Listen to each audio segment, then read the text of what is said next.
تحدث العواصف الرعدية في غيوم طويلة وكثيفة تسمى الغيوم الركامية. تحتوي هذه الغيوم على بلايين الجسيمات التي تحملها التيارات الداخلية باتجاه الأعلى والأسفل. تتشكل بلورات جليدية في قاعدة الغيمة وتحمل إلى الأعلى. تهبط حبات البرد الأثقل التي تتشكل في الأعلى إلى الأسفل، وفي أثناء حركتها باتجاهات متعاكسة تصطدم هذه الجسيمات مع بعضها بعضا وتصبح مشحونة كهربائيا. هذه الجسيمات المشحونة هي التي تسبب حدوث الرعد والبرق.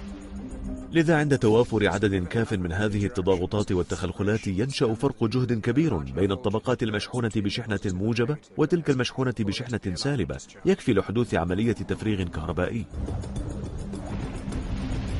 تسمى هذه العملية البرق الداخلي، وهو أحد أشكال البرق الكثيرة، ولكن يحدث أكثرها إثارة عندما تنتقل الشحنات الكهربائية بين الغيمة والأرض.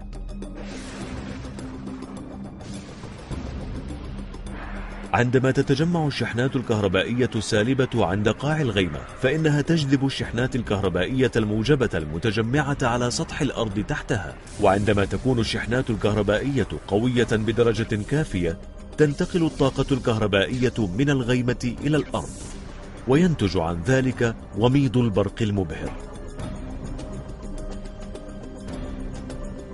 وتكون كمية الطاقة الهائلة فيه مذهلة.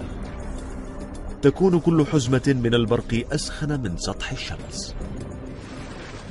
ترافق حدوث البرق حرارة ترفع من درجة حرارة البيئة المحيطة إلى 30,000 درجة سلسيوس، مما يؤدي إلى تمدد سريع للهواء يسبب صوت الرعد.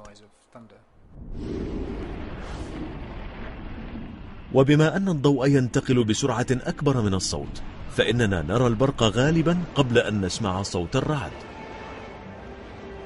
للبرق والرعد مظهر خلاب. تحدث